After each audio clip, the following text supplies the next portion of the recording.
Hello and welcome to Losing the 50, the show all about Zenless Zone Zero gacha and the men who love it. My name's Average Luck And Gamer. ladies. And ladies, the men and women who love it. I'm sorry. And anything else as well. Oh god. Okay, yeah, I'm not retaking. Shanaha, introduce yourself. What's up? I'm one of the anything else because I'm the cat VTuber. So that don't worry, I got you, gamer. I got you out there. Oh, thanks, man. Yeah, I'm the Thanks. news guy for Zenless Zone Zero, and thankfully we finally remembered the password for the account. Yes. But yeah, next up is Rivenous as well. Special guest for today. Hello, thanks for having me. I'm bad at introductions, so I guess I'm the guide guy. So yeah, that's about it. Yeah. And Kete, you there? What's up? My name is Kete the Seventh, and sorry for not doing this for a while. Yeah. We're gonna. I think we try should to address get back. that. Yeah. Apologies. Go on, Kete. Yeah. You want me to be honest on my side? Mm-hmm. I just fucking forgot. No. I just forgot. I was going to be completely honest. Okay, well, like things happen. I think, to be honest, it was just like a mix of things, and then things got really busy. I think for all of us. So yeah, it's been a ride, but we're back now. Hopefully every other week moving forwards. Hopefully a cool new guest every week. Give it up for Rivenous this week. Woot woot. And then Yep.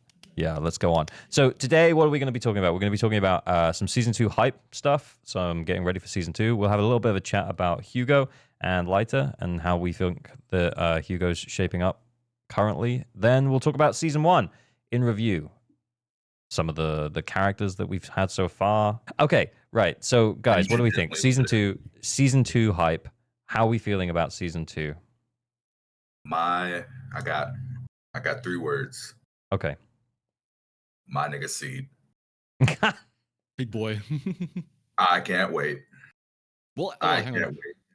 Kete, have you heard all of like the discourse about like, oh, what if Seed is actually a girl or whatever because of like the translation or the changes or whatever? I don't give a fuck as long as I get to be a huge buff fucking robot and tank through enemies' attacks and beat the shit out of people. I don't care. But what if it's a cute little girl in there, I don't have to. It's not about what's on the inside, gamer. It's about what's on the outside.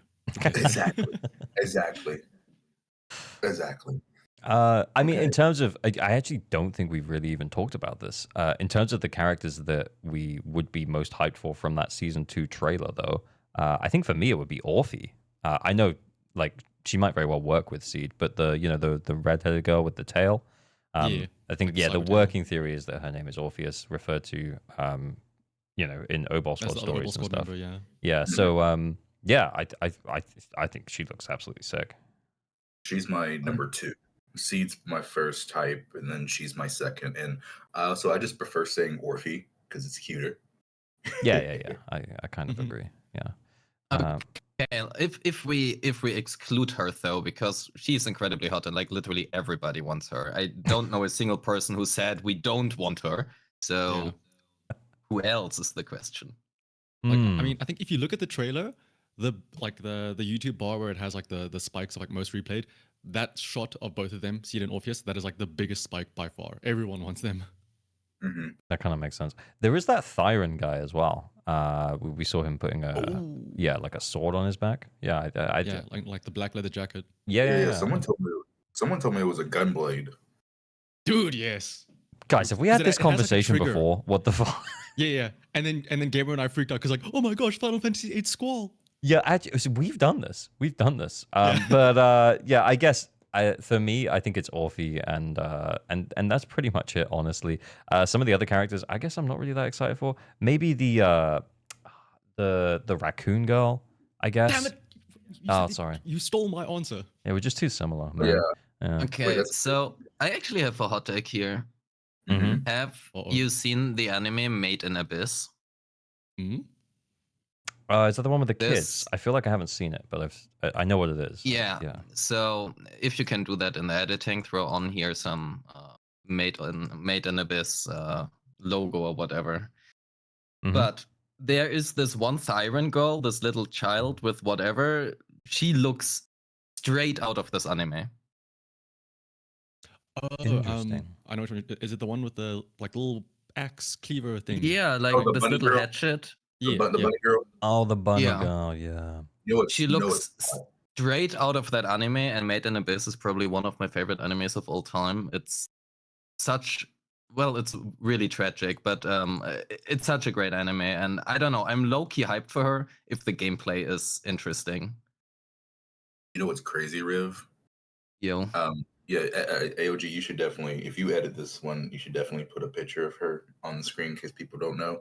But that little bunny girl, last night in chat, someone asked me on my stream, who do I think might be the strongest season 2 character? And I said it might be her because if you look at how they presented her in that preview trailer, they just straight up showed you her beating the shit out of a huge ethereal, and she wasn't even breaking a sweat, bro. It was like a warm up. She was stretching. It's like she just swung her blade once and it died.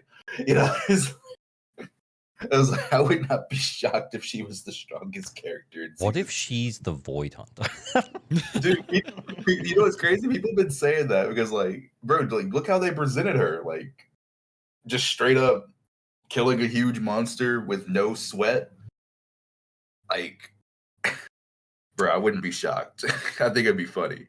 I think it would be funny. But yeah, I also think that based on what we've seen of her, like she has that scythe thing, and I didn't see any kind of. Obviously, she's the only one that we've seen. No, she wasn't even doing combat, I guess. But there's a really small part of me that's kind of hopeful that maybe she's a physical character. You know what I'm saying? Like maybe let's fill out some more of the the roster with some different elements. Fuck you, another ice attacker. Yeah, get ready, ice attacker. Mm-hmm. Someone in my chat also started a war last night over that character, Riv. Someone said, "What if she's stronger than Miyabi in combat?" And my chat went ballistic. It was like, Not stronger than the Void Hunter, obviously. bro. If that little bunny girl was stronger than Miyabi, I feel like half of the community would be pissed. I think I would kind of love it, low-key. That would be kind of epic. I'm getting A rank vibes though. I don't think Bro, so. I'm gonna be real. Every time I say A rank, it's always an S. So I'm always assume S. Yeah, maybe that's the right thing to do. I mean, honestly, how many A ranks did we get throughout the whole of season 1? Yeah. So, by the law of Like averages, you could you're say probably S rank right. for all of them, and 9 times out of 10 you'll be right. Yeah. Yeah, like a lot of people were thinking Poker was gonna be an S. Look what she ended up being. Mm-hmm. So there's like this one thing about her, basically every single Hoyo game, but this ZZZ as well has a really strong emphasis on the moon. Also, well, within ZZZ, and I just cope on the fact that she literally has moon written on her clothing. She is gonna be very story relevant. Oh, yeah. Oh, I didn't even notice that. Oh my goodness. Yeah, our resident lore nerd. Oh, I guess it also makes sense as well from like, because they're like pulling from mythology, the rabbit of the moon. That's also like a common thing. Mm. Oh, Like true, a common, true. Okay. trope. Yep. No. But have you thought about this, guys? Have you thought about this? Okay. That little bunny girl. Hear me out. You know how people are like drawing conclusions like the panda's like Po, the dragon warrior from Kung Fu Panda. Oh my goodness. Yeah. Yeah. You remember in Kung Fu Panda, his master was like really small, right? Right. Mm-hmm.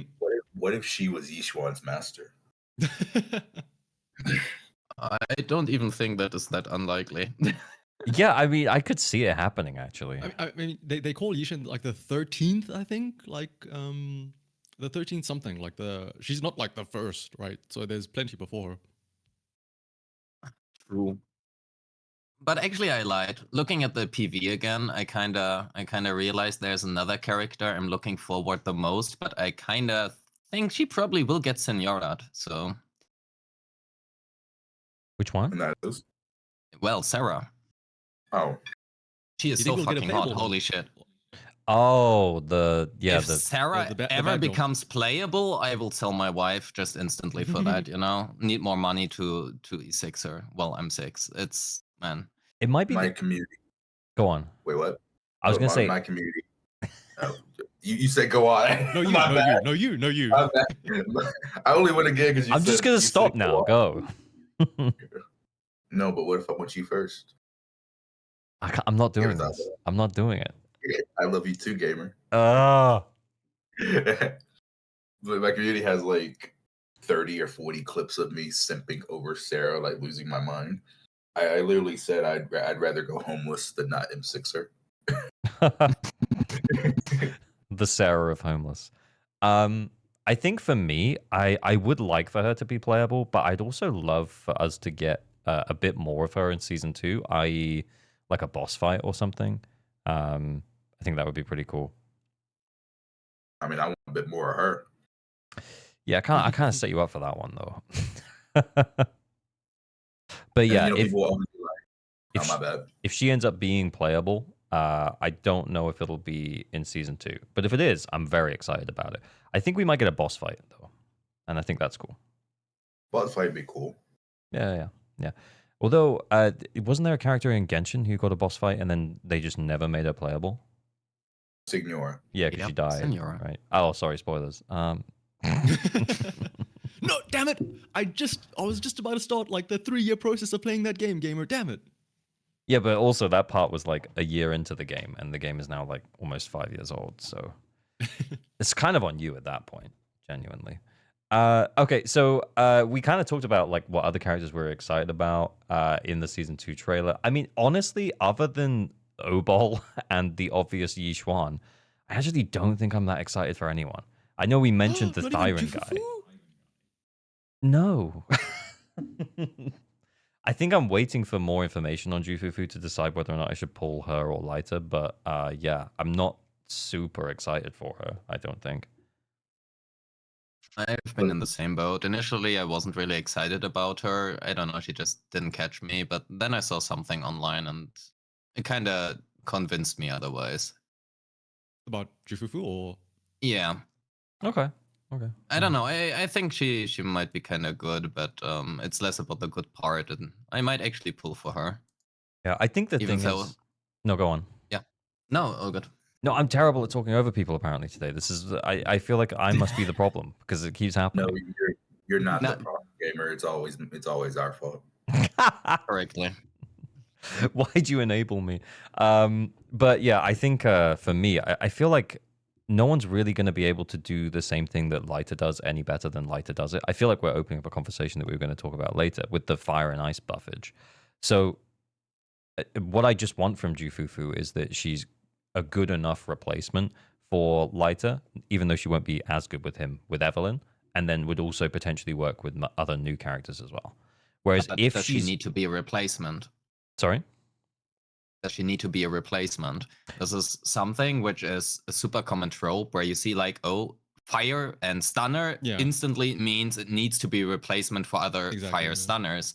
But why can she not have a different niche?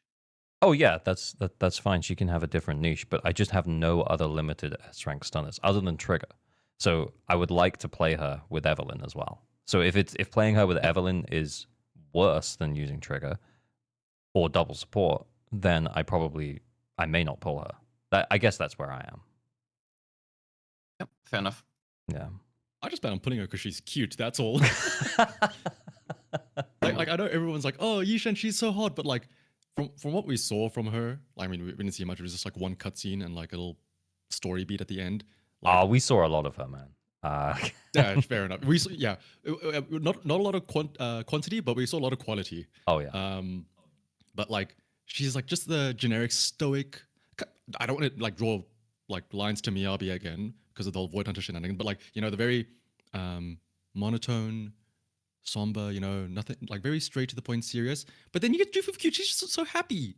Like, come on. Yeah, I mean, yeah. From a character perspective, sure, yeah. But I think it takes a little bit more than that nowadays to make me want to pull. And She's mostly it's boobs and butts. But which I guess Yishan is perfect then. Yishuan is perfect. Sorry, Katy, what was that? She's Jufufu's. I call her Fufu now, but she's literally the butt cat meme. If you know the butt cat meme. Oh, the Burkat. Yeah, right. But Okay, Not so gonna lie though, I kind of feel cooked recently. Like ZZZ is releasing just like one banger character one after another, and now you have also an HSR where they release Cypher, and that's probably my most anticipated unit since the last 3 years. I have no fucking idea how long. And then there's And the Fate collab as well. yeah, I don't care about that. But then you also have Skirk and Genshin, which now also is pretty fucking nice. And after, I probably will just pull Skirk and then drop the game. honestly, yeah, I mean, as someone who hasn't played Genshin since the end of Fontaine, probably, for me, other than trying to pull Shalone and then failing, Skirk is kind of making me feel like maybe I should come back because I knew Skirk. You know, we saw her at the end of. Oh man, I'm spoiling again. And but anyway, yeah, I quite like Skirk. So yeah, I feel you, man. There's a lot going on. There's a lot going on. Was there any other characters that we were kind of excited for? There was the girl who got scared by the raccoon girl. But do we think she's playable or not? Alice? Probably.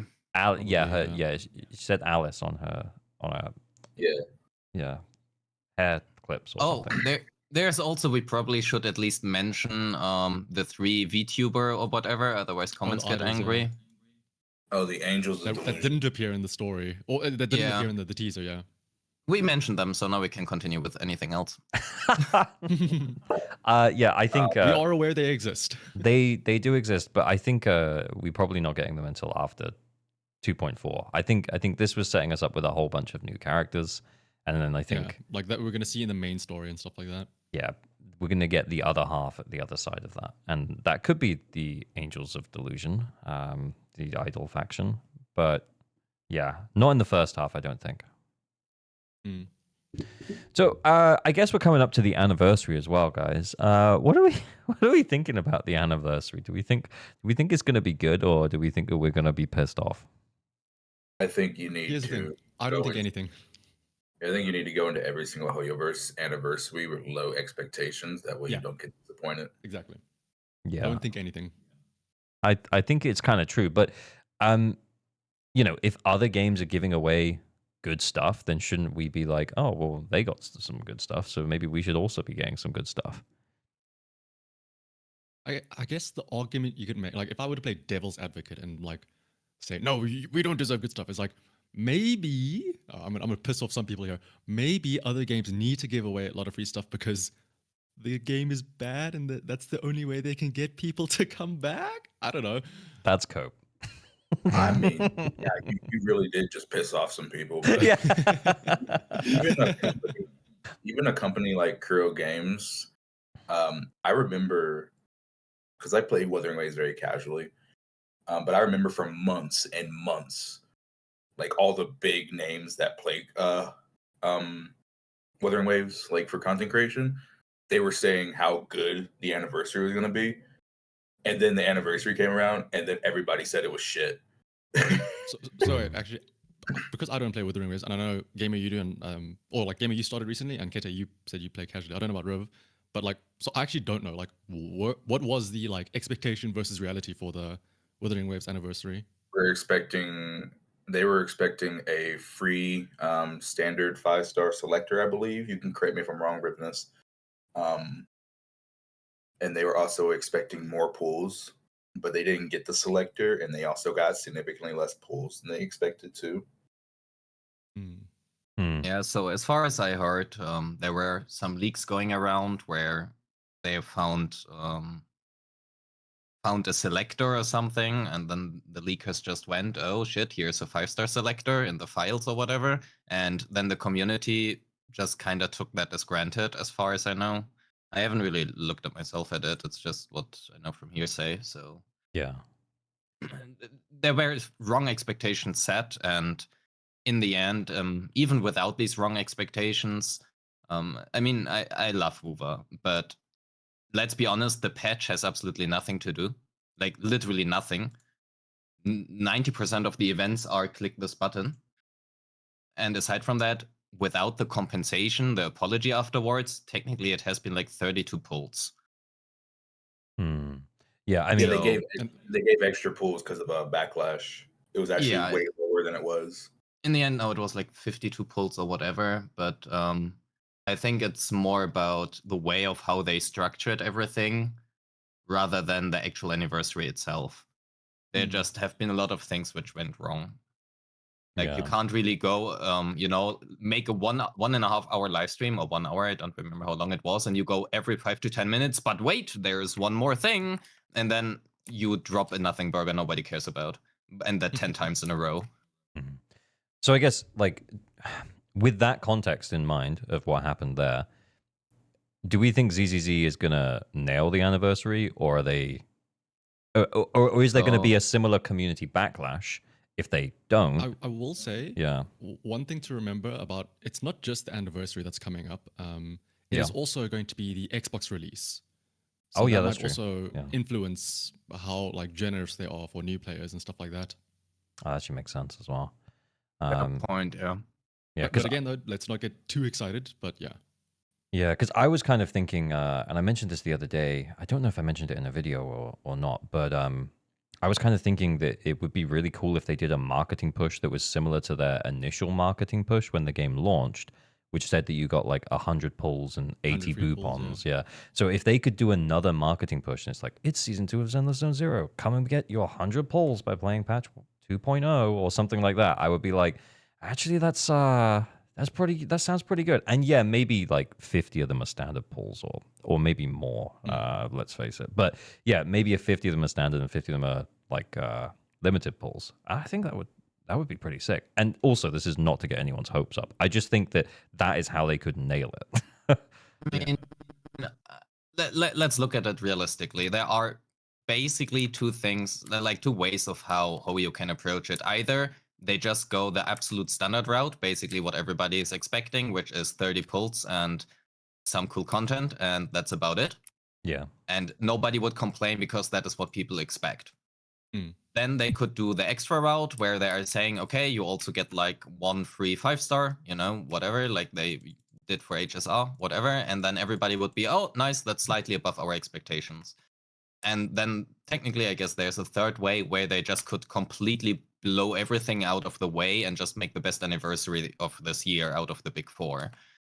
How realistic that is, I don't know. In the end, they really need to fuck up hard to kind of, get on bad faith here because expectations for anniversaries right now are really low. Hmm. Okay. Well, yeah, I guess that's kind of true. But yeah, I think if any game has something to prove, especially out of those big four, it is Zenless Zone Zero. So I don't like it's kind of Yeah. like you guys all said, is that like let's not go in with our hopes too high. I agree. Let's not go in with our hopes too high. But there's a little thing at the back of my brain which is like, yeah, but like what if they absolutely fucking nailed it, you know? Yeah, I mean, I would be happy for ZZZ to get a little bit more popularity. The question is always, I think the ZZZ dev team so far has done a really great job. Hmm. And my hopes would always be, okay, if they now get more money because they get a higher player base, will it result in more and better content? Realistically speaking, from past experiences, probably not. Instead, they just see, oh, we can now get away with less. But Reality, I can guess, yeah. always have the copium. Let me huff on it a little while longer, you know. Yeah, exactly. We can keep our fingers crossed. Because when is the anniversary as well? Shanna, you might know better than me. Is it The actual towards the anniversary end of is 2.0? the 4th of July. Yeah, so it would be towards the end of that 2.0 patch, right? Or Yeah. okay. It's like 4 weeks into the patch. Yeah, so is there a chance that we don't even hear about it on the next live stream? As in what they're planning on No anniversary? way. There's absolutely no way that Yeah. they're not gonna talk about it. That would be the worst PR marketing you possibly can do. And if Hoyo is good at one thing, then it's marketing. Yeah. Mm. So yeah, we definitely should be hearing about it. Yeah, I was just maybe floating an idea out there that like, what if they just didn't address it yet? Like the only way realistically that they wouldn't address it now is if like this is a crazy thing that they would do. Like I said, the anniversary would be 4 weeks into the patch, like quite literally, like to the day almost.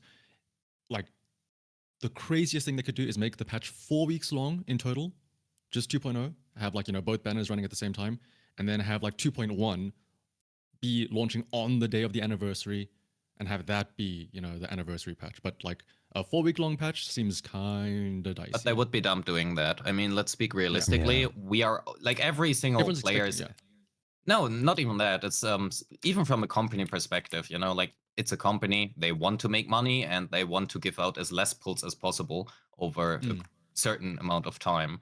And when you combine a completely new region, which by default already has a lot of pulls because chests, side quests, whatever, you can easily just slap the anniversary in there, have mid-anniversary rewards, and say like, oh shit, look, the anniversary patch gave 200 pulls. Insane.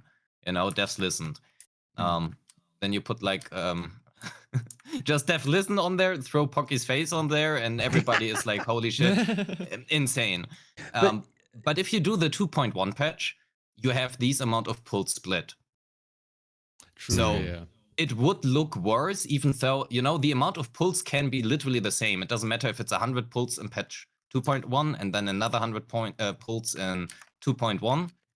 In the end, you can just do 150 and 50 pulls, but because 2.1 hasn't happened yet, everybody is gonna be like, holy shit, so many pulls. Yeah. If I would be a company, I would do the story stuff as well. Like, I would just do Gamer, that. you were talking about the, how at launch they said like 100 pulls, wow. Yeah. And then like the catch was, no, you get 30 pulls free, and then the other 70 you get by playing the game, which obviously that's not a big deal. But like, I saw some people were like, not really annoyed, but they were like, oh, I saw 100 pulls. I was expecting to open up the mail and see 100 pulls. So like, again, with the Xbox release as well, they could get away with a marketing thing saying like, you can get like 250 pulls, like Riv was saying, where 30 are from, the actual Let's anniversary. not go too crazy. There's no 100 way. are from the thing, and then like, oh, the other 150 you get by playing through the entirety of patch 1 all the way up to 2.0. Yeah. Like, technically speaking, they would not be wrong if they were to do that. Yeah, I could see them doing another that marketing push again, and they use the number of pulls in the game again, like they did at the start of Zenless. And yeah, I could see it being around 100 potentially, maybe. I don't know. I just don't think that 2.0 is going to have as much content in it as 1.0 did, if that makes sense. Because 1.0 is you're starting the game from scratch, whereas 2.0 it probably won't be as long as it took for us to go all of the way through. How many chapters of the story was there? It definitely included a whole, basically everything Victoria up Housekeeping to and Cunning Hairs, yeah, everything before the Sons of Kaladin stuff, because that was the next like big story patch, wasn't it? So yeah, I couldn't see that happening. Ketty, what are you thinking? I was just listening to everything y'all saying. A lot of y'all said a lot of stuff I was gonna say. No, that's fair, man. Where are you coming down? Though, do you think? I think overall, do we think that they're gonna do okay, and the community will be happy, or do you think we're gonna be pissed? I genuinely don't know. I can only tell you what I'm going to do. Yeah. I'm going to keep my expectations extremely low because it's Ho-Yo. But we should as consumers we should be saying, hey, like yeah, absolutely. I do would better. like more, of course. Like I would want them to do better, but I think it's more so they've let me down so many times in the past in other games. I can't do it again, man. No, I get it. Okay, should we move on? Should we talk about Hugo? Sure. Hugo, sure. more like Hugo. That's the only thing I have to say about him. As an M3 Hugo owner, I can confidently say he is the easiest skip in the entire game. I thought you were gonna grill me for like dissing him. Oh no. Yeah, I love him. I think he's great. I'm doing great with him because he's M3, but a lot of M0 testing, and even did M0 testing on my friend's account who doesn't have M6 slider. He only has M0. So I think that's also a big reason. It was a lot more. It was a lot more relatable. Mm-hmm. And even on his account, I still got a 33-second speed run on Shiyu. So he's fantastic for Shiyu. I think he's average as fuck in Deadly Assault at M0. I think he's completely just average. Yeah. I think he's fantastic for Shiyu. Like he was definitely built for Shiyu. My buddy Jay Stern put it best. He's the worst character in the game. If he's M0, he's the worst character in the game for Hollow Zero. It is actually a nightmare to play that nigga in Hollow Zero. But what? It's so bad. What makes it so bad? I guess because he's so burst oriented. Yeah. If you're doing the max difficulty to get the max rewards in Hollow Zero, it takes forever to stun enemies. It takes fucking. Even if you have a Lycon lighter, Zero's buffs, or like exactly. modifiers. Like it takes forever to stun bosses. So only being able to do damage and stun when he's M0 it's a nightmare. He's actually the worst unit in the game for Hollow Zero. So I'm just thinking about this for a second. What if he doesn't kill it in one star window as well? Then you have to do it all over again, and it's fucking abysmal, bro. It's literally abysmal. He feels borderline unplayable if your units are all M0. He feels borderline unplayable in Hollow Zero. It's just so bad. It's so fucking bad. But you M3'd him. What happened with the M3, by the way? Because I knew you were planning on M2. Oh, I just had 40 pulls left over, and I said, "Fuck it." Okay. Watch this. Let me just get another Hugo real quick. Okay. And I said, if I lose, I lose. If I win, I win. Okay, I mean that's probably the right attitude to have with gambling, I guess. But okay, cool. Shout out to the huge +2s to the skill level in Mindscape. Yeah. But so at M0 though, I guess the question I think not many people are really going to use him for Hollow Zero anyway. Although it is funny to think about it, he is good in Shield defense because he is good at that, like burst oriented damage in that stun window. But my question is about Deadly Assault because that's the other endgame mode that people would in theory use him in. How does he fare there at M0?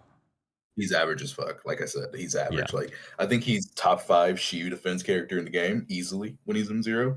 And he's probably not even top 10 for Deadly Assault. If he is top 10, he's barely cracking the top 10.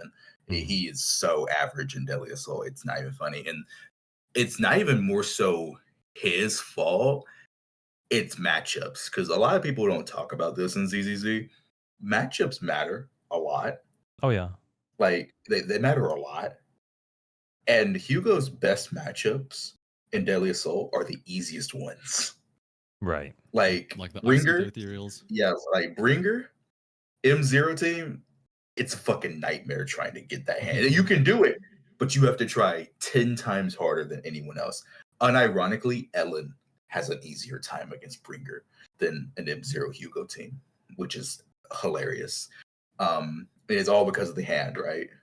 Yeah. Right, yeah. What's that other boss that's not a good matchup at all for Hugo? The UCC, terrible matchup for Hugo. It's an awful matchup because not only does the boss stun itself when you break legs, but that's also another issue. Like the boss is stunning itself because you can break legs, right? Right. But the other issue is double stun teams just don't break the legs. Oh yeah, because you're not doing enough damage. Yeah, because you're only doing the one hit of totalize. Yeah, that makes sense. And then M0 Hugo does less damage out of stun than Ellen does. So you just don't break the legs. So it's a horrible matchup for him there. The Notorious Butcher, the Big Butcher. Yeah. Not that great of a matchup for him either because he takes reduced days damage. Yeah, that one he's just come in. You have to anomaly him, yeah. Yeah, he's anomaly one. Yeah, he takes reduced days damage, so even with double stun, you're still stunning slightly slower than you normally would, which could potentially lose you out on a stun in the entire fight. Yeah, his best matchups are just the easiest bosses in Deadly Assault: Normal Butcher, Marionette, and he does pretty well against Typhon. It'd be funny that you mentioned Marionette here. Marionette is still not a great matchup for him. Yeah, it's not great, but it's definitely one of his better. I mean, it is one of his better, but the funny part is Marionette is... Okay, I hope I'm not saying something wrong here. I think it is the only Deadly Assault boss who only has a 7-second stun window. Turns out, Hugo really wants more than 7-second stun windows. There is the one small trade-off where it also has by default a 200% stun damage multiplier, which kinda makes a little bit up for it. But by default, I think, honestly, the main problem, in my opinion, with Hugo is that he is kinda locked to the premium teams. You have, like, 2 specific teams which you can essentially play, and all of them include Lighter. So if you don't have Lighter, I guess goodbye. Oh, that's exactly what I was going to ask. Like, Kete, when you were saying, like, you were talking about testing with M0 Lighter this whole time, like, was that testing with M0 Lighter, M0 Hugo with, like, Lighter and stuff like that? And, like, you're saying he is average even with... The Hugo mans are going to hate me for saying this. And like, here's the thing, bro. You're one of them. I love Hugo. He's one of my favorite fucking characters. I wouldn't have M3'd him. I'm literally considering M6ing him next week. That's how much I like. Like, I'm literally considering, because that's how much I like him. Do it. Fucking do it. I don't say this out of spite. Don't say this out of hatred. But my God, does Hugo feel like shit if you don't have Lighter? He actually feels so fucking bad if you don't have Lighter. I tried Lycon Kaleda. Nigga, that was the hardest 20K of my life. I feel a lot better about skipping them now then. Yeah, that kind of sucks. Bad, bro. Like, and then even in my community, there's people who pulled Hugo but don't have Lighter, and they've been asking me, and like, I literally have proof. I can send you a lot of the Discord DMs and like comments I'm getting on my channel if you want to put them on the video just to show people. But people are asking me, like, is my Hugo build bad or something? I'm barely getting 20K. I'm barely getting this. Like, I'm struggling here. And I'm like, what's your team? They'll say Kaleda. They'll say Kaleda, Lycon. They'll say Trigger Kaleda. And like, I'll look at their Hugo build. I'm like, it's not an awful build. I wouldn't say it's like perfect, but it's like, you know substats, right? We count subs, and a lot of them have like 28, 30 subs on their Hugo. And like, that's not bad. Yeah, that's all right. Right? That's not bad, especially for a casual player. Those are not bad builds.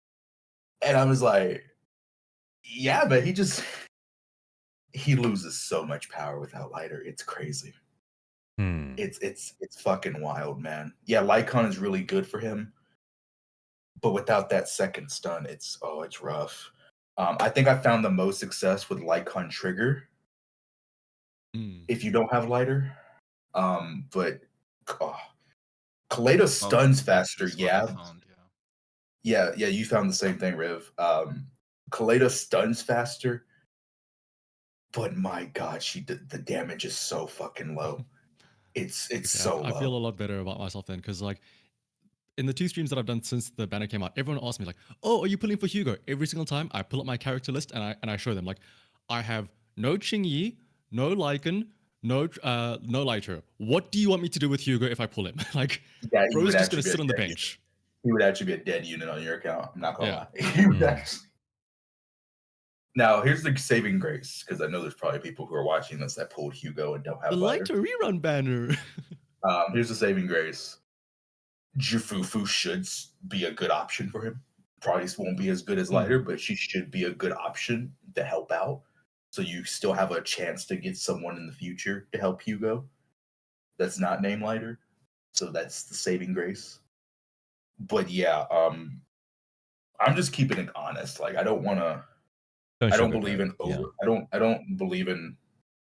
like you said, sugarcoating a unit, even if I like them. Like, I like Hugo a lot, but shit, man, I think he is the one limited S rank in the game that if he doesn't have the premium support, which is Lighter, he loses so much power. Yeah, like, it's crazy. I guess my follow-up question to that is, like, is there a trade-off though where because most players are probably not in a position where they're going to pull both right now, like Lighter and Hugo. But if they already have Lighter, should they be considering Hugo? Is the payoff worth it for pulling him? Do you know what I mean? If you've got the pieces. I might get death threats after this shit. Oh my god! I don't know why we're no, putting you in this position. oh my god, bro! The Hugo mains are actually gonna kill me. I know. I don't think the payoff is worth it. I don't think it is. I'm just keeping it honest, bro. Like we're talking M0 Hugo, M0 lighter. He definitely gets a power spike, right? Yeah. But when you compare it to other characters, he's amazing in Shiyu. But being amazing in Shiyu and just average in Deadly Assault and shit in Hollow Zero, I don't think that's worth it. And reminder as well, he's amazing in Shiyu now when like the buffs are favoring him and everything. Like the buffs and the enemies are all favoring him. That is true. Yeah. No, even without it, bro. Like, because if you have an M0 Hugo with an M0 lighter, they would have the HP would have to. Oh my god, HP inflation! Like, the HP would have to increase by a significant amount for him to not be able to two stun an enemy, to kill an enemy in 2 stuns.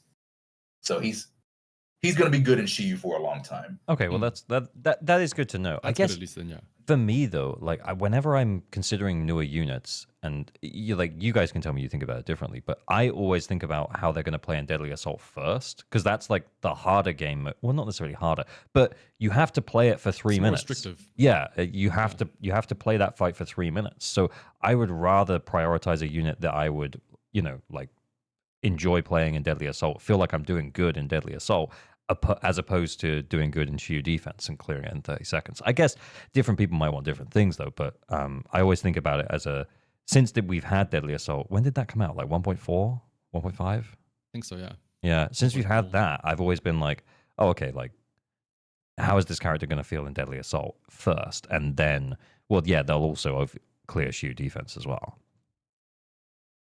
Well, how do you guys think similarly, or do you see the 2 endgame modes as equal? I personally think nobody cares about Shiyu defense anymore. Yeah. Real, yeah. I don't know. I think I have to disagree with that, because I'm finding more people struggling more with Shiyu nowadays than Deadly Assault, because you gotta, like, in my talk with Saint Tonta, I know people hated me because I talked to him, but there are more players. I do a lot of count reviews. You do too. Gamer. Yeah. But when it comes to Deadly Assault, you only need 6 stars, and you can get that 6 stars with 2 3-star clears, 3 2-star clears, 3 2-1. There's multiple ways to get the 6 stars, right? It is. I'm finding way more people struggling to get the S rank on Shiyu, because you have to S rank. You don't. Yeah. You have no choice. You have to S rank Shiyu. I'm finding a lot more casual struggling on Shiyu than Deadly Assault when it comes to like getting all the polychrome rewards. Now, if you want to talk about getting 9 stars on Deadly Assault, then yeah, I think I could agree with you that Deadly Assault is probably harder for the casual. But it's not even about the harder. I think it's more about what feels more like an actual end game. Yeah, and for me, Shield defense, I mean, if you just look at it from how hard it is, yeah, I mean, just purely speaking in terms of rewards, Shield is better because, well, it just gives more polychromes than Deadly Assault gives. But I feel like Deadly Assault is one of, if not the best endgame mode ever done in all of the Hoyo gachas. And I also feel like that is kind of the resonance if you, I mean, again, I only know from like my community and stuff and the bubble I'm in. But personally, I don't really hear anybody talk about, oh shit, how good is this character in Shiyu defense? It's usually always about how high is the score I can get a Deadly Assault. Yeah, I guess Deadly Assault is like, at least when it comes now, like Rivenous brings up a great point. Like, for casual players, like, yeah, you're mainly focused on just getting the rewards and stuff like that. But if you're like trying to go hardcore, like there's 2 avenues. Shiyu defense, you can go speedrun, like how fast can you clear? But I think if you compare like speedrun Shiyu defense versus score in Deadly Assault, I think people would prioritize like having higher scores, because even though, this is a single player game, there's no PvP, there is, on like the Hoyo Lab thing, there is a leaderboard for your score. So like people can share that to like brag and stuff like that. So I think there you can like have a bit more like return or whatever, I guess you could say, for pulling a new character to say like, oh, I can get a higher score to like brag to my friends or whatever. Yeah. Mhm. I kind of agree as well, even though the polychromes are less. And obviously it was my point originally, but yeah, I really agree with what you said there, Riv, is that it feels it just feels more like an endgame mode than Shield Defense does. And it's probably just because you end up playing it for longer, even though the rewards are less. But yeah. Yeah, and then there's also the flex element that Shanaha mentioned. Oh, you can get a bigger score and then send it to someone else. Maybe we're wrong though. I don't know. I guess people could let us know in the comments. That's what we should. There's a call to action.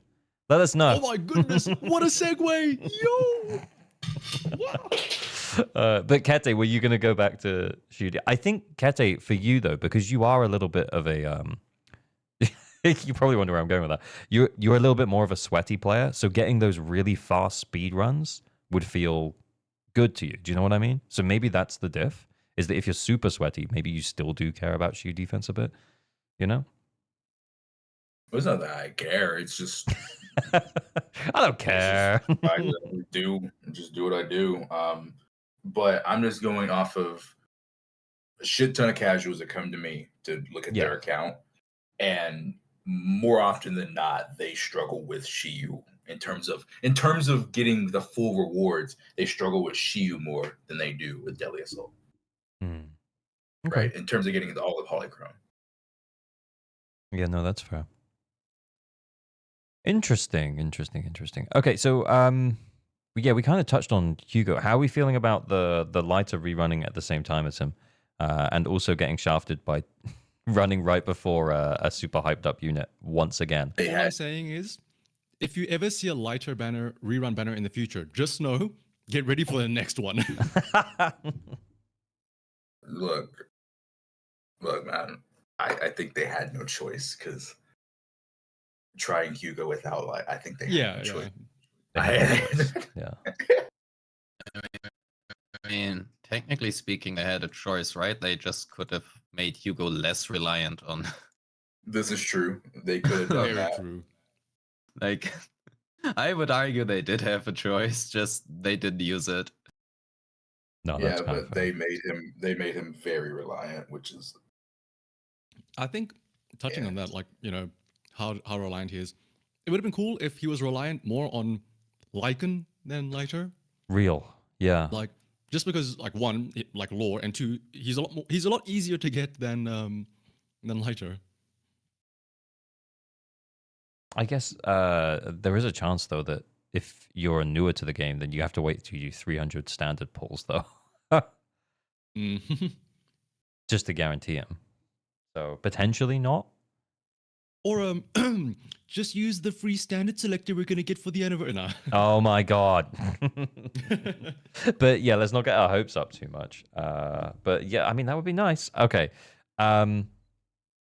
Do we think how do we feel about the characters running side by side with characters they're really good with, by the way? Because that's happened twice now. Well, multiple times now. But yeah, most on both characters in this banner, we've got Vivian Jane, and then we had. Sorry, something just disconnected from my computer. With Vivian Jane and then Lighter and Hugo. I mean, think it's it makes really good, sense. no? Yeah. Like, if you already have Lighter, you don't care. If you already have Jane, you don't care. If at all, you might have now the possibility to get their vengeance. And for the people who don't have it, they have the option to pull it. The only thing which I don't like is if they actually decide, okay, we will not only give the opportunity for a new best in slot character for the team, we are also make it like the team absolutely reliant on this one specific character. That's then the part where I would say, okay, fuck you guys. But like what they've done now with Hugo and Lighter. Kind of. I mean, you can still, it sounds like he's literally unplayable if you don't do that. And I mean, I don't think that is the case. He is not literally unplayable. He's not. Yeah. He's not literally unplayable. It's just you can instantly feel the difference. Yeah, and it's kind of like you said, Kete, like when you were playing him, or when you try, people were showing you builds and they were clearing with over 20k, but they were concerned as to why they were only just getting 20k. So it's not like he can't finish the end game content without Lighter. It's just that he probably just feels a little bit less than he would with lighter. Hmm. I think a little bit's understandable. He feels a chunk less than he would with lighter. Fairer? Yeah, yeah. But can we? I'm thinking about other characters because Evelyn, she has two premium options. You have lighter and Astra. Obviously, best in slots both. But as long as you have one of them, she feels fine. But what about Evelyn without either one of her premium options? I think the last time there was fine. the last time there was a Fire Week boss on Deadly Assault, I ran her with Kalida Lucy, and it was fine. Yeah. I think Evelyn is more skill capped than unit capped. Yeah. Yeah. But yeah, she's. Yeah, I think she. I mean, sure, the score would have been substantially lower, I guess, but you know, we still 3-starred. It was completely fine. Yeah, Evelyn, I think she's fine. I'm just trying to think of some other ones because this is a good point, Ketty. Does anyone else feel that tied to another premium unit? What Zambi's two premium I mean, options are? I would argue every single team in the entire game and Astra. Yeah. Kind of, yeah. Astra kind of makes everyone feel a little bit better. And I guess that is, I know that, yeah, Zambi, Hugo. maybe. Yeah, I know that. Zambi and Trigger. Oh, Sammy and Trigger as well. I was actually segueing into the Astra conversation though, but I was gonna like celebrate the fact that at least Hugo's premium options don't include Astra. But yeah, Sambi and Trigger potentially. I mean, I don't know. I don't have Sambi. What are you guys thinking? Well, you know what's funny about the Hugo, what you just said. What? I did. So when I was on my buddy's account and I did the Hugo lighter Lycon against Bringer, Mm-hmm. and it was such a hell trying to. It was just way too much. It was like so much effort to kill the hand. Right. I took Lycon off the team and I did M0 Astra instead of Lycon with M0 lighter and Hugo. So much easier. So much easier. Yeah, sometimes it's not just about like the damage output; it's about what you're fighting against. Yeah. Yeah, so like even Hugo can't escape the Astra curse. I literally cried out in almost tears, bro, on stream when I was trying out Hugo speed runs on my account, and I was like, okay, we did pretty well with Lycon Lighter. Okay, that took about 30 minutes to get the perfect run. Okay, let's try Astra. First Astra run, faster. I wanted to cry. I wanted to cry. Mm-hmm. She's just that good, eh? Like, she's just that broken. It's unfortunate. Mm. It's unfortunate. Yeah, I guess I kind of can't wait. I feel like we're segueing into a different conversation here that wasn't on the topic list, but I kind of can't wait until we have another limited S-rank support that's probably, hopefully, a little bit more niche than Astra, but that will cover some different teams to Astra. Do you know what I mean? Oh, actually, that's an interesting topic because that's something which not currently, but it's a topic I've had a little bit of a discussion in Wuva. But do you guys prefer supports which are more generic but not overly strong, or do you prefer supports which are overly strong but more niche? If that makes sense. I think for me, here's the thing. Like, I feel like the way I pull and the way I think are very different. But the way that I pull is that I tend to be like, oh, there's so much value here. I feel like I need to pull this general support because then I can use them on a whole bunch of teams. But I love the idea of running best in slot teams, but that doesn't sell me on pulling for them all the time. Do you know what I mean? We had this exact same conversation a few losing the 50s ago. I asked that question. Yeah, it was a few losing the 50s ago. Like, would you rather have like a spread out account or a specialized account, right?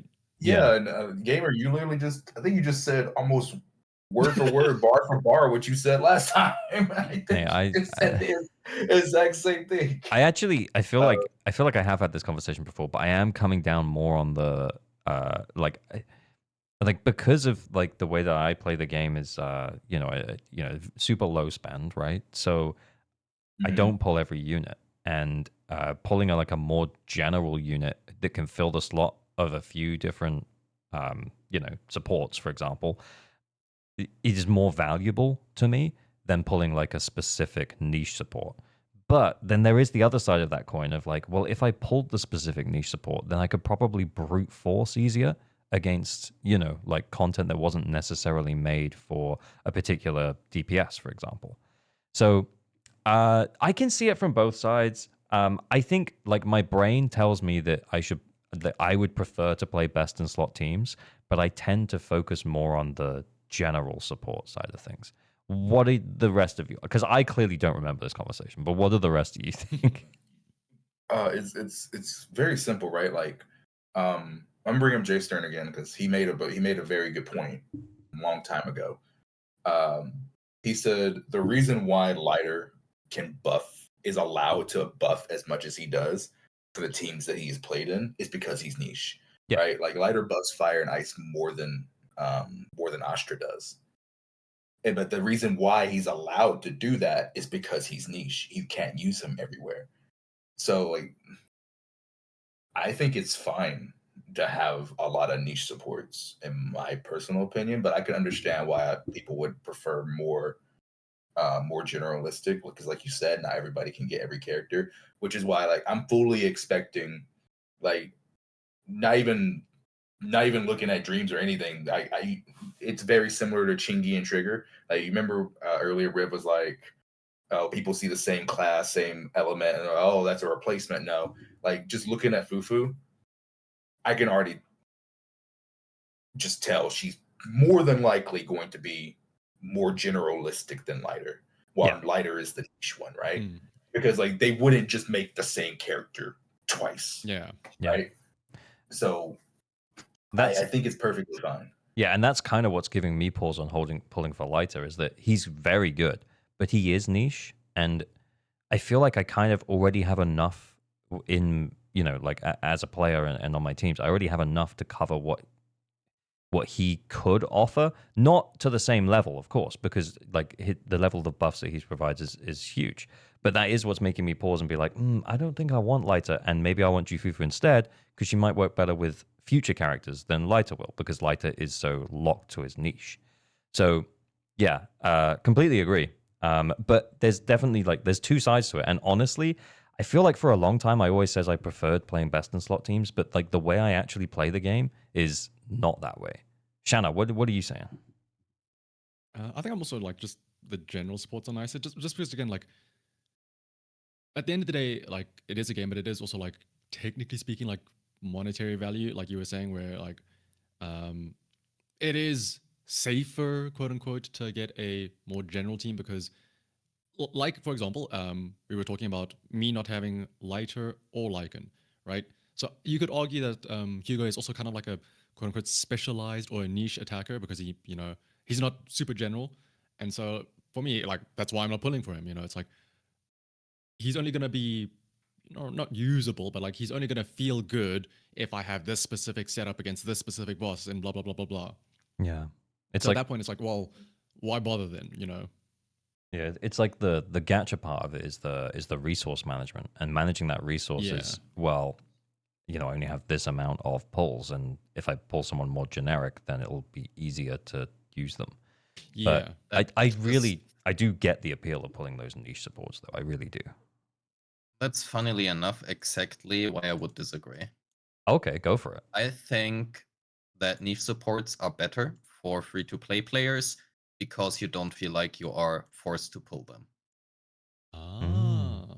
If you put another Astra out there, or Robin, or literally any other support in every other game ever, everybody has like, this is a must pull, and you immediately have this FOMO where people might actually spend money they don't have, or feel really bad about themselves because they cannot spend money and cannot get this unit, and everybody tells them your account is fucking bricked now, you don't have this one support.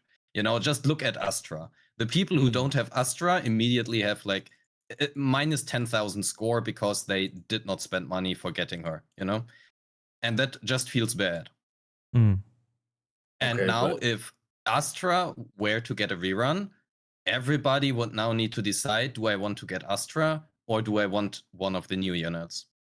And I personally think for free-to-plays, that is kind of bad, because with Lighter, you can say, okay, I really like this one specific team, and I might, I can pull Lighter for this one team, but I am not forced to get this unit for every team ever in existence going forwards as well.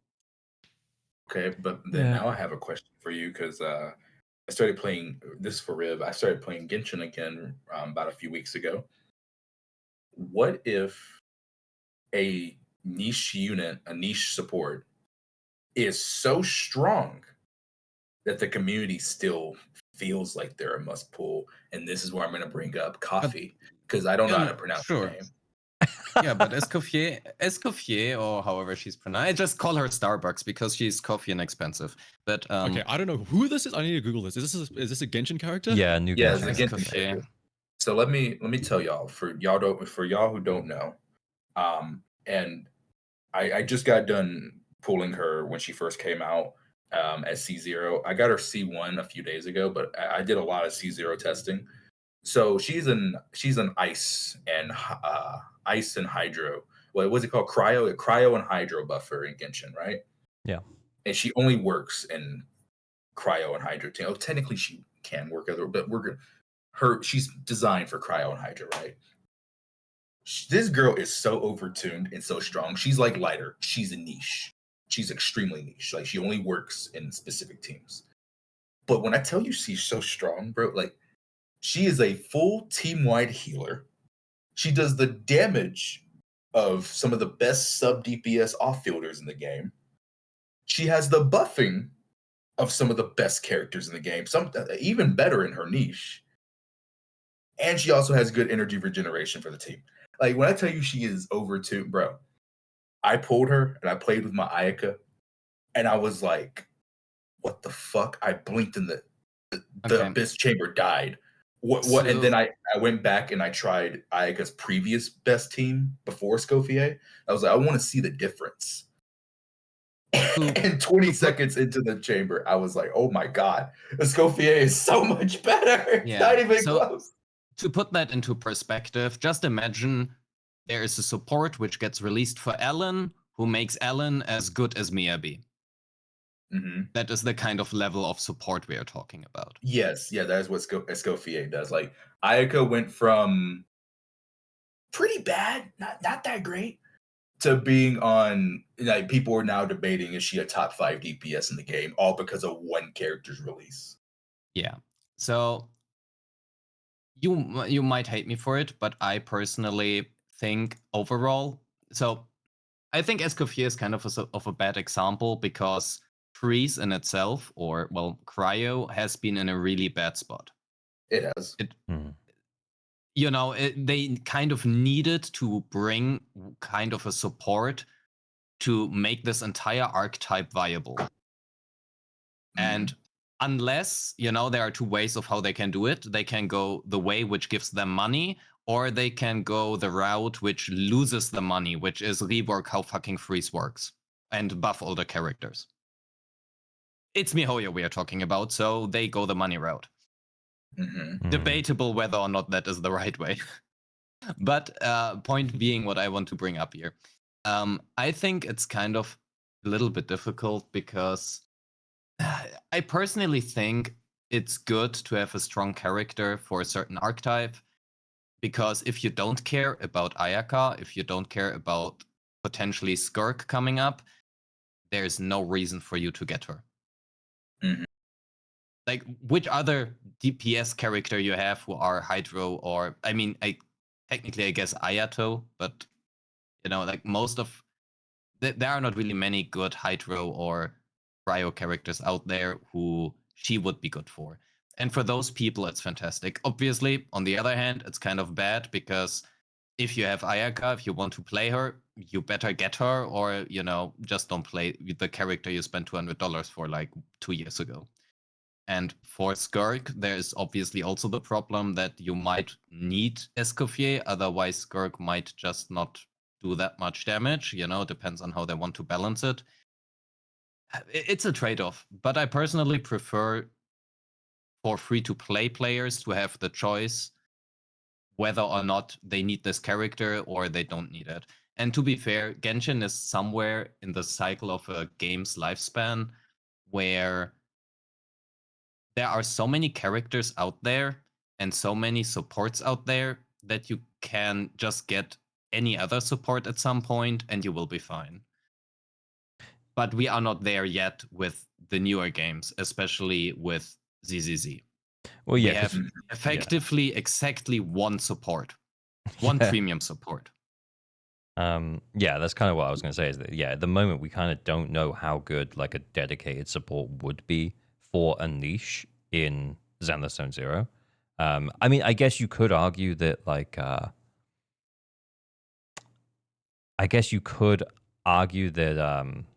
that Lighter is a support for Fire and Ice, but he's more than that. Like he's a stun agent first, and then he also happens to be very supportive for those Fire and Ice elements.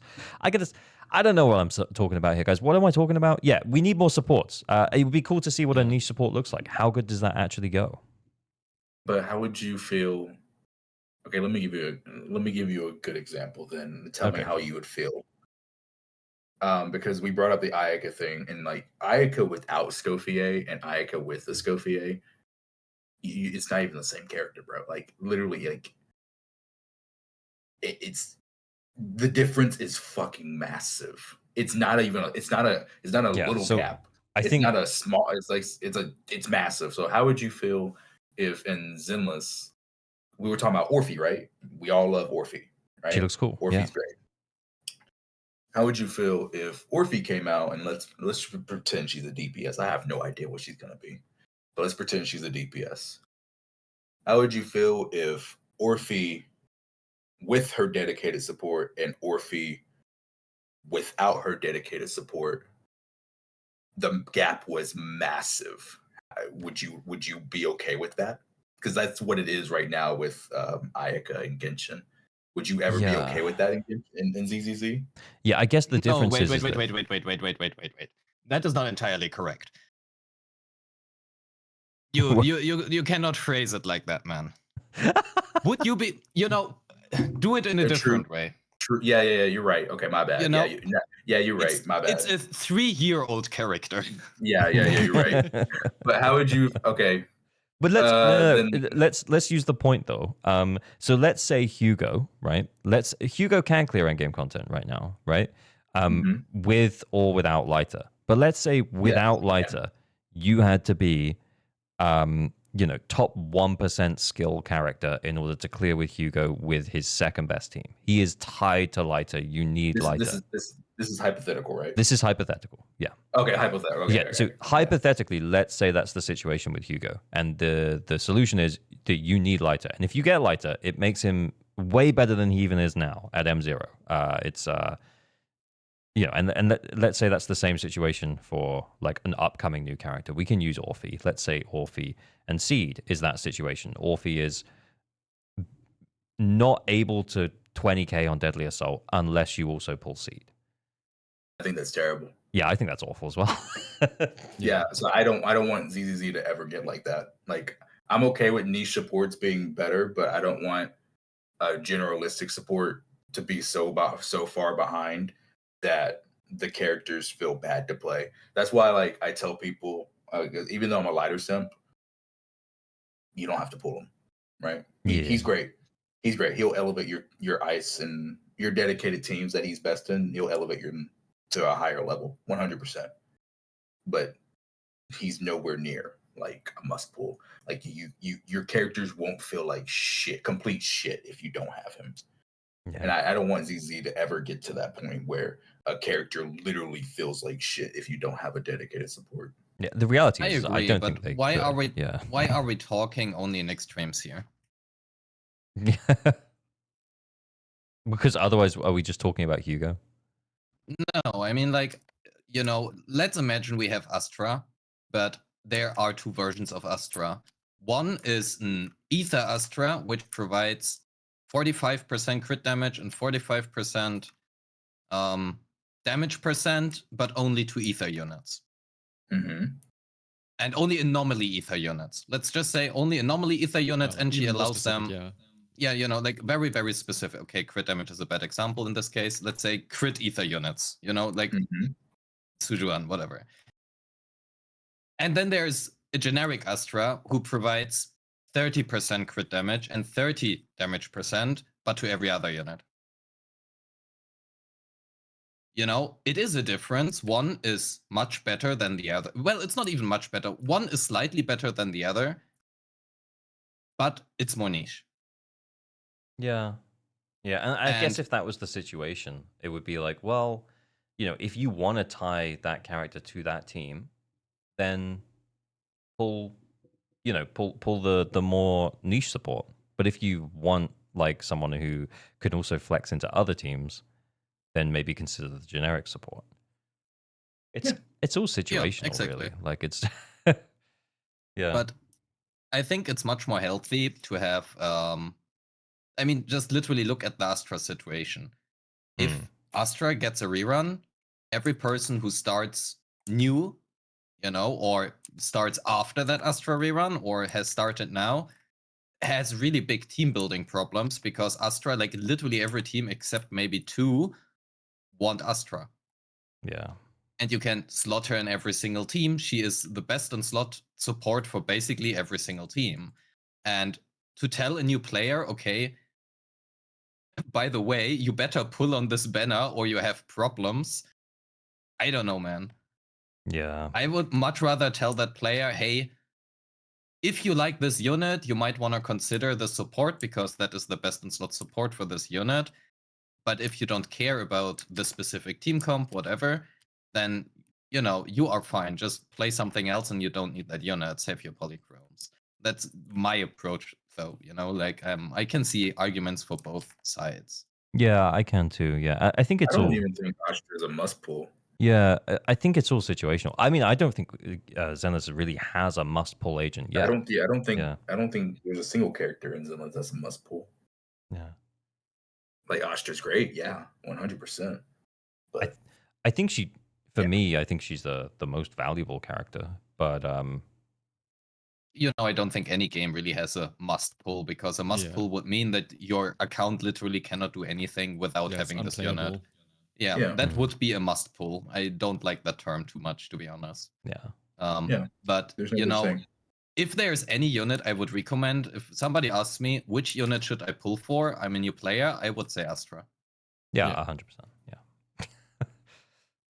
Yeah. You'd be like Phantom. It would be what? You'd be like Phantom. Phantom is his whole community wants him to pull Astra for his account, but he said, "Nah, I win." He said, "Nah." Okay. Well, yeah. I mean, it's a good conversation. I don't really think, until we start seeing, the difference between, like the more niche supports in Zenless. I don't really know, where we can really go with it. But it is an interesting conversation to have for sure. But let's move on to the last topic that we have, which is kind of like the season 1 in review, which is roughly, just generally speaking, guys, how have we felt about season 1 of Zenless Zone Zero from the start up till now? What's been highlights, lowlights? Let me start because I will keep myself relatively short here. Okay. I personally enjoyed Caledon chapter the most, but I'm also highly biased towards every single Caledon character. You are in good company. It's my favorite faction by far. I thought the story has been the most impactful for me. I personally would have loved if Caesar actually would have died. Spoilers, I guess. But I personally, this has been like the scene which gave the most impact to me, which I felt like has been the best written story. I thought the Miyabi chapter was good, and I think that 1.4 has brought the most impactful changes to the game, the best changes so far, and made the game a lot better. I personally think everything afterwards was okay, but nothing where I would say, holy shit, you need to play this game because of this. Yeah. And I overall think season 1 is good, but I think it has been a very up and downwards trend, like it went up, then it went down, then it went up again. Yeah. Which, to be fair, is normal in gacha games, but it feels like there have been 2 different story writing teams as well. And I personally think ZZZ story is pretty insane if you actually care about it. I'd also really agree that those highs and lows have felt very high and then very low, weirdly. More so than like other gachas that I've played. It just feels like it's gone. It was like really exciting and really hype, and then it kind of just dies off here and there. I don't know. But yeah, that is to say, I agree. Let Kete, what do you think? Favorite chapters?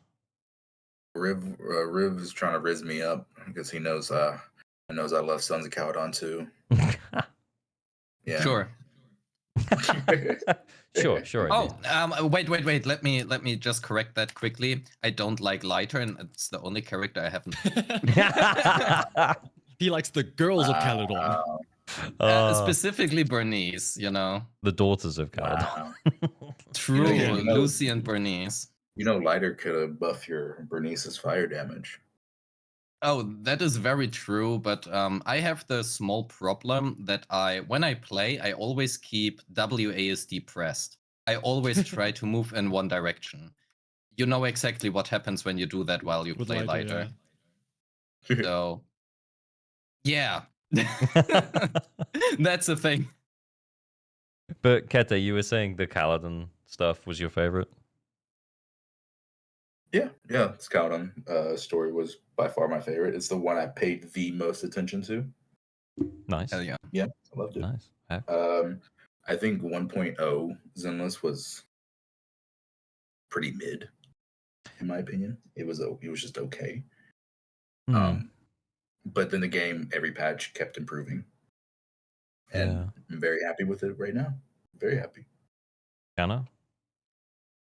Well, I mean, broken record, but yeah, Sons of Caledon also favorite patch because from a story point, firstly, like obviously it was one of the even numbered patches, so it was like the quote unquote main story. But even then, out of all of like the big story patches, that one felt the most like full, if I can say it like that, where that entire chapter's story is like it has a start, middle, end. You know, you go to the Outer Ring, you meet the Sons of Caledon.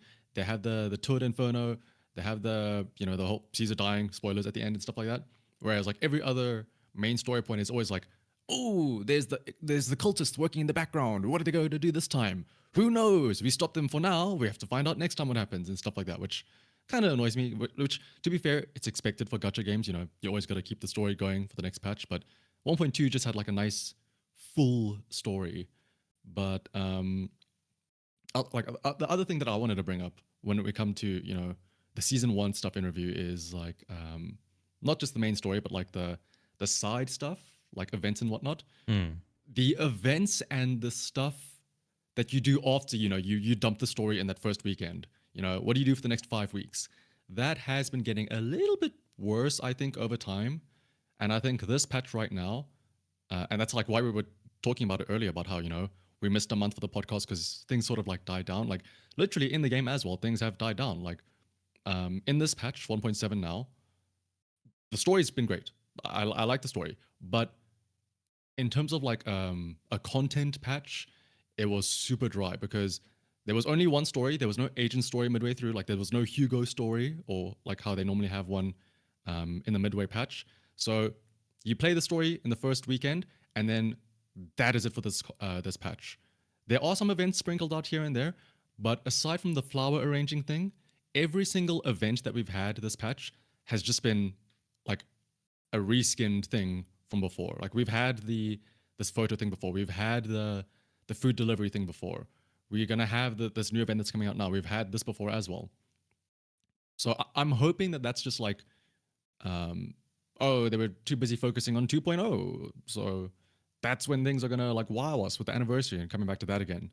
But the story-wise, though, things have been great. But yeah, it does look like content-wise, things are getting a bit lower. So I'm hoping that there's a lot of good stuff though in season 2.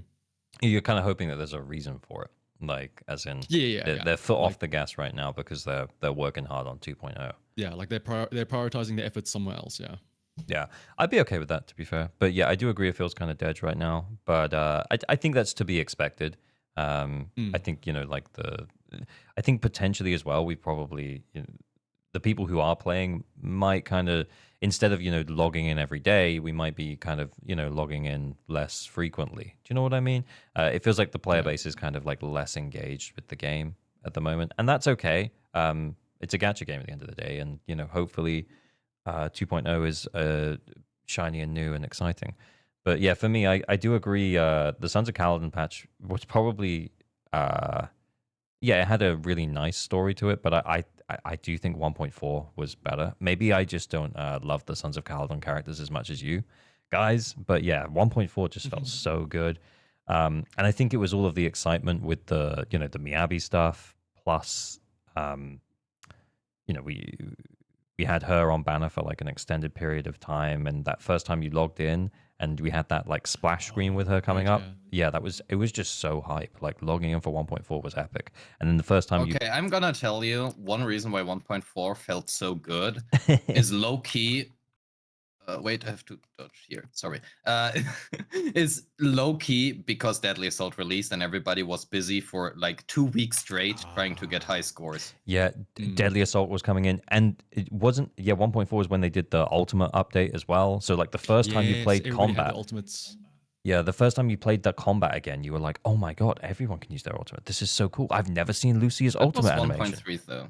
Oh, was it? I thought it was 1.4. I think so. I don't know. Maybe I might be wrong. Maybe we'll fact check it. Maybe we won't. Maybe we'll just say it was 1.3.5. We'll let the comments argue about us and comment and correct us. Yeah, perfect. Oh, the call to action. Thank you, Shanaha. Yeah. But we're doing call to actions? Okay, sure. Yo, people commenting, let us know your favorite number in the comments. No, we're gonna get a bunch of... You're so smart. We're gonna get so man, many numbers that has been the most successful thing I've literally ever done, where I just I was like, write me your favorite number, and I got over 500 comments where people literally just wrote one single number. Did it help? Did it help with the YouTube push or not? Probably not, but I thought it was funny as fuck. So I'm just doing that every time now. I just say like favorite number, favorite color, whatever, It's surprising how much people like to talk about themselves. I mean, we kind of do as well right now, so. True. It's obviously number 7. But yeah, 1.4 for me, and then I loved 1.5 as well. I think the thing is I really wasn't expecting much for 1.5, and then we got introduced to Astra and Evelyn, and I really loved both of those characters a lot. And then the story was pretty good, but also really tight. And you're right, Shanna, it didn't like wrap up neatly. It wrapped up like part of it neatly, but then there was also like the underlying, exaltists thing going on, and so it didn't wrap up as neatly as 1.2, and I can see why you guys love 1.2. But yeah, for me, I really liked 1.4, 1.5, and then probably 1.2, and then I will say 1.6 and 1.7 have felt kind of it felt like it's been setting up a lot of stuff, but I'm not really sure where it's going. You know what I mean? Yeah. Mm-hmm. Yeah, I guess you're just wrong. I hope so. Yeah, I hope that 2.0 just absolutely smashes it. Absolutely smashes it. But anyway, guys, do we have anything else we want to have a chat about before we wrap up? How do y'all feel about the ZZZ content creation space right now? Bad. Yeah, it's like, what do you mean? I mean, let's be honest. Like, how many content creators are there who are actively covering ZZZ? That's true. Yeah, probably about half of them on this phone call, right? I have a list. Okay, it's not that bad to be fair, but I actually have a list. there are a lot of smaller content creators out there, and there are also some which are coming up, like Yoshi, for example. I hope that guy gets really fucking big because the niche he's covering is, well, he does it just really well. Let's be honest. Yeah, that guy's sick. Hey, what was the question? But yeah, there are not really big content creators out there outside. Like, out of the really big content creators, who is actually covering ZZZ? It's I Win to Lose, and that's about it. And that's just because they cover like all the Hoyo games. It's not like a dedicated ZZZ creator. Yeah. But anyway, Ketty, what was the angle of your question? It was more so like, how do you? Because like I feel like y'all were saying like the patch feels dead, people aren't as interested. But for me, my community's been as lively as it's ever been, and I've been having really good streams too. So like, I don't know, it doesn't feel as dead to me in terms of like a community aspect. Oh no, yeah. Oh no. I think I was more meaning like content wise, yeah. Like in-game content, not like content creation wise, yeah. Well, I guess for me, I was thinking about like the other content creators in the space, and kind of seeing what they're up to and stuff. And it kind of all just feels like, you know, it's the guide stuff, and then it's like the account review stuff, and it feels like it feels bad to compare like Zenless to, you know, like another gacha game, but you know, like other gacha games with content creators making account review stuff regularly get a lot more views than Zenless. It just feels like, I'm not comparing, but you know, I'm kind of looking at those other content creators getting views from doing account reviews and being like, huh, that would be nice. Yeah, you don't cover Zenless for views. That's for Yeah, sure. that's true. Like, but I think we're all here because we like the game and we want to keep playing it. Yeah. And that's We are just the reality. gooning, that's all. Exactly. We're just gooning here. We're just gooning here. Yeah. But obviously your channel's been blowing up lately, Kete, which is great for you, by the way, man. I'm so happy. The grind's paying off. Absolutely. Deserved. I But appreciate it. anyway, should we wrap it up there? All right, it's time to say goodbye. When is Riv gonna let me use M6 Bernice? What's with Bernice? So when are you gonna let me use your M6 Bernice? Sure, log Sure, on let me my just account. let me just get 6 more copies of it real quick. Just keep it. I mean, you can use my Bernice. That's fine. I got Do you to have try her, it. It was pretty good. Do you have her an Inferno medal? Oh yeah, it's a crit niece. Crit niece. Wait, you have Miyabi Sig? But maybe? No, I'm just running her own seg because you need it. I know some people run Miyabi Sig just for the just for the big crit damage number. And there's no need for that. So the thing with crit knees is basically that your entire damage you kind of need to unfold during the stun window, which means you kind of need a stunner. And you need energy for that.